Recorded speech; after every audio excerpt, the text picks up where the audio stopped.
You know what time it is? It's that time of the week to check out the meta for ranged DPS, this time in raids, because the meta has weirdly changed to some unexpected durations where you might be surprised at who is S tier. You might not be surprised at who's at the bottom of the barrel. Starting off with Affliction, the former bottom of the barrel in Mythic Plus, and probably raids in terms of range DPS as well. It's not doing too shabby this time around. This time, actually, it will be around B tier in terms of the overall performance. Now, B tier might not be that impressive to a lot of people, but B tier is usually around average. It's usually where specs aren't particularly excelling at any really important things, although Affliction is actually excelling at Turbo AoE, which is something that we kind of known since in Namir Drusil it's the spec for Tendril Seeds, and it's doing pretty well on Diurna, all things considered, and yes, it is doing the ads group since it does have AoE. Overall, throughout the raid, Affliction is not doing too great. However, on Razagith, it seems to be performing way above average, which is why it's currently in B tier and not overall lower, where you might expect if you are an Affliction player or you are playing with Affliction players, since it's not anything surprising really.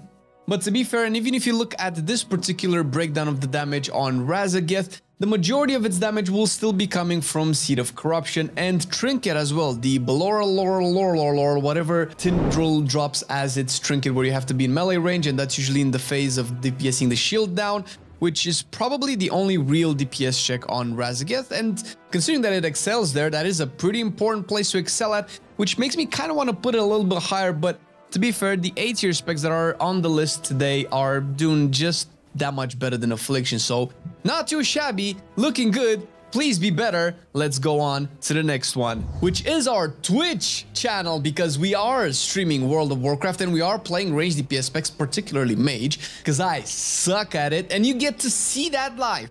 That and of course some actual WoW content with alpha testing of all of the specs coming into War Within with their reworks, discussing a lot of the new stuff for World of Warcraft, and starting with next week, depending on when you see this particular video, there's going to be a surprise thing happening on our stream.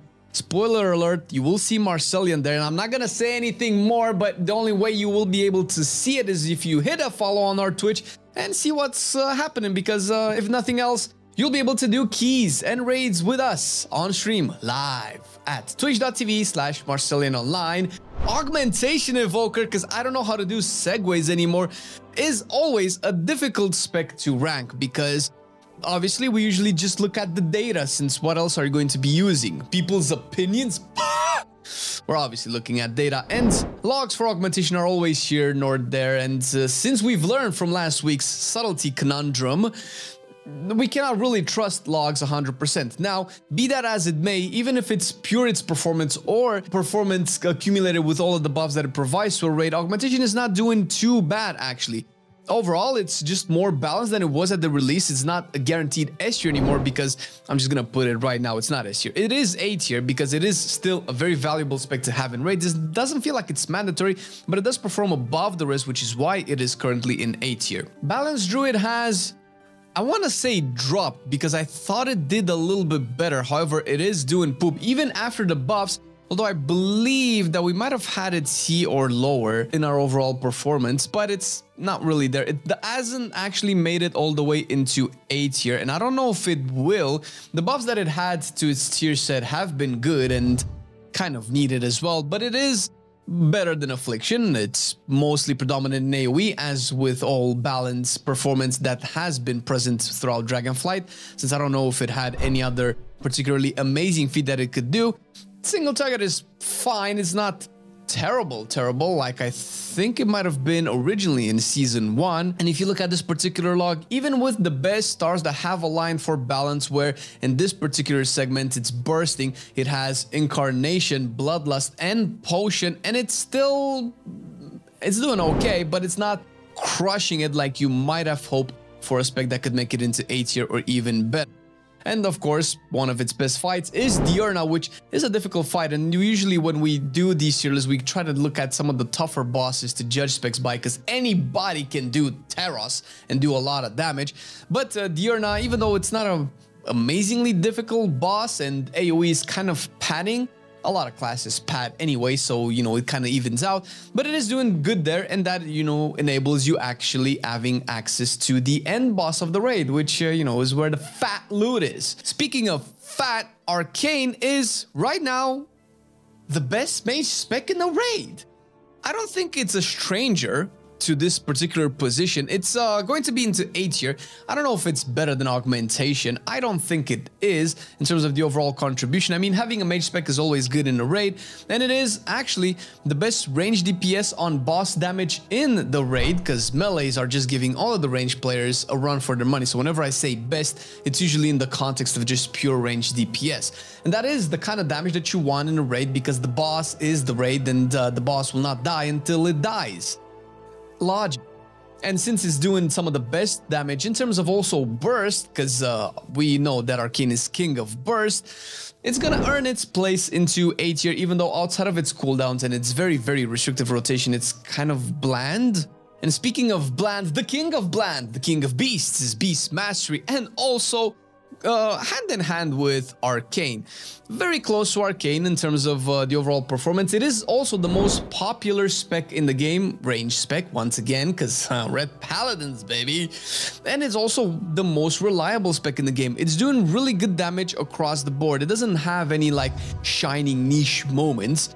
And it's probably one of the best boss killers still to this day, where even on fights like Razageth, where you might see some data on the screen right now, Beast Mastery is just going pure single target, and one of its faults that maybe it's keeping it from being higher into A tier, or maybe even closing the gap on S tier, although I wouldn't be surprised if it ends up into S tier, is the fact that you don't have access to AoE whatsoever if you talent into single target. It is still a fault of the talent system. Even that being said, it's probably the spec that most raids want the most of, because it has that unlimited mobility and access in range to be able to do all the mechanics and immune things. Not better than Red this time around, but it is really good and maybe the best out of all the range specs. Demonology has come back to take its spot as the best. If I keep saying the best Warlock spec, does that kind of ruin the position of the, well, Destruction? Because obviously it's better than Affliction. You can see it right now on the screen. Be that as it may, Demonology is still really good at AoE damage, because Implosion is just an efficient AoE spell, and you can still do really good single target even if you are fully spec on damage. And it might even be higher on this list, although I did debate a lot if it's going to be in B tier or A tier, if it wasn't just so bad at Razageth for some reason. And my suspicion is that it has a lot to do with how Razageth is just as a fight, where it's a very chaotic fight. You have to move a lot, you have transition platforms a lot, and although it doesn't really have an actual ramp, Demonology likes to build up imps and keep its imps and do stuff with its imps, and maybe that just doesn't favor Demonology that much on Razageth. And because I've also spoiled it, but we killed the spoiler right away, Destruction goes into C tier. It is surprisingly terrible in terms of range DPS specs, and probably one of the worst specs in raids period, although I think survival might be worse. I'm not 100% sure. However, Destruction doesn't actually have any redeeming qualities whatsoever. It doesn't excel at single target or boss damage. It doesn't excel at AoE in raid, because actually it does still have the best scaling AoE in the game. It's just that the raids do not really facilitate that anymore. Diurna has ads fights, sure, where you're probably going to want to stick your Destruction anyway, but the ads don't last for a very long time, and they're not that many of. There might be some bigger AoE at Razageth with the ad spawn phase, and that's usually where it performs the best as well. And you can see here right now that its biggest damage spikes usually revolve around it being able to use Rain of Fire.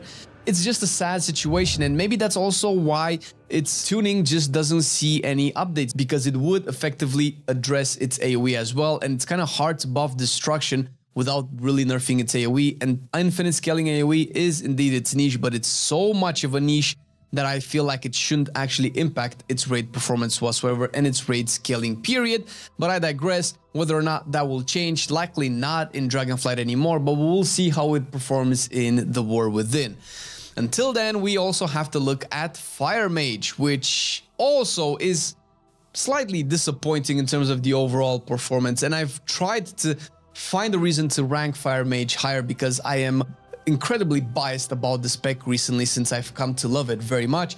It is, at the end of the day, a B tier, also kind of a low B tier. The performance overall is average, and ironically or unironically, or maybe surprisingly rather, it is the worst performing mage spec in the raid period, considering that it's the best one in Mythic Plus. And maybe it still has one redeeming feature which probably keeps it from being something like destruction level, and that it has some really good execute and it still has really good damage profile where it can just really wail on bosses, and its single target can eventually turn into AoE. So even if you do need slight cleave, you probably won't sacrifice your single target almost at all, stuff that BM Hunter doesn't have the luxury of doing, and that's keeping it in the game at the moment. But if you want to push as much as you can and you want to play mage, maybe fire isn't your jam.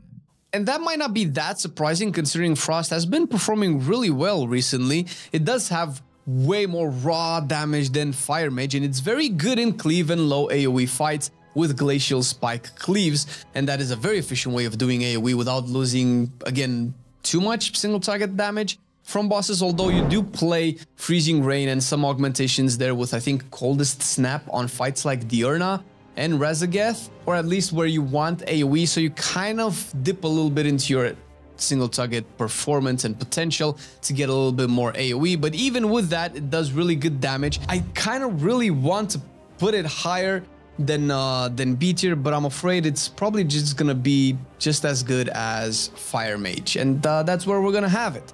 Now we're gonna move on to Marksmanship, and this has been a very pleasant surprise. Currently, Marksmanship, in terms of the overall damage performance of all of the specs in all of the raid, is ranked by Archon.gg at the very least as the highest performing DPS spec in the game, and has essentially touched the highest peaks in overall damage. That usually revolves around heavy AoE, particularly council fights where it holds an insane number in terms of the overall damage output. Outside of that, it doesn't really do much, although it's the best DPS out of all of the range DPS specs, probably out of all of the DPS specs period. Its single target is still very lackluster, and that tends to matter if it's just dog shit. Usually specs that do really good AoE and have some decent single target, and we're gonna get to that in a second, are actually really good, but Marksmanship just suffers immensely, and I don't know if that's going to change. Once again, it feels like it might be a fundamental design issue. And speaking of specs that do really good AoE but also really good single target, Devastation. As with a lot of other specs on this list, I have looked at Devastation's performance and reasoning for its placement in the tier list extensively because it was weird, although I do very much like and support its current position as the S tier DPS of this raid. Why? Well, it does really good damage, almost as good as Marksmanship in AoE, and it also has really good single target damage too. It's kind of the red Paladin spec of the range DPS, where it might not excel incredibly at any one particular niche, but it does everything so good all the time that it's just probably the perfect range DPS in terms of the overall throughput. Not to mention that it being a drag tier, you really want one of these on Razageth fights because you're probably going to be playing priests at Razageth fights, and we know that priests never move ever. Their W key is just dead on their keyboard on Razageth fights, so you kind of need to piggyback them like a little princess across the room. And that's the role of Devastation. And this is very fun to see considering that since Augmentation has released into the game, Devastation has died horrifically, and now we're seeing a resurgence, and that is fantastic because even though I'm not a big fan of Evoker period, or drag tiers rather, I am happy to see that the poster child of Dragonflight, the new class, is actually performing really well enough to hopefully bring players into its grip of playing a really fun actual spec. Elemental Shaman deservingly is boring this year, and its performance kind of reflects that as well. I am, of course, very biased towards Elemental because I am not a fan of spamming meatballs all day. It is a gimmick playstyle, it is a meme playstyle, and it deserves its spot as the bottom of the B tier. Spoiler alert, Shadow Priest is better, so you won't see any lower specs than these. But Elemental, actually similar to a lot of the B tier specs and mostly the bottom B tier specs, doesn't have any super redeeming qualities, where Fire Mage might actually excel at single target and their performance might be similar in terms of the overall damage output. Elemental just throws meatballs, and that's it. Be that as it may, tier set and playstyle notwithstanding, Elemental just doesn't have any real shining moments in a raid fight. It's still a shaman. Enhancement just does better in the raid if you really want a shaman for some reason in your group, and plus enhancement brings Wind Fury while Elemental brings... yeah, Shadow Priest. Formerly an S tier spec, I believe, in raids. We haven't checked the meta in raids in quite a while. Right now, it's not really an S tier. Actually, with the current performance in Season 4, it's surprisingly way lower than Season 3. However, the sheer fact that it is a priest and it is Shadow deserves its spot into A tier. Now, we probably could have a very serious debate on whether or not they should be in front of augmentation or behind augmentation. I'm deciding to put it here because one of its only weakness is Razageth. I keep mentioning Razageth and Diurna and things like this because this is the raid that just finished and has the most amount of recent data on it, even though Abyss is just rolling into the meta again. Until we have all raids active at all time, we're probably just better off just looking at the most recent raid that we have the most amount of data for.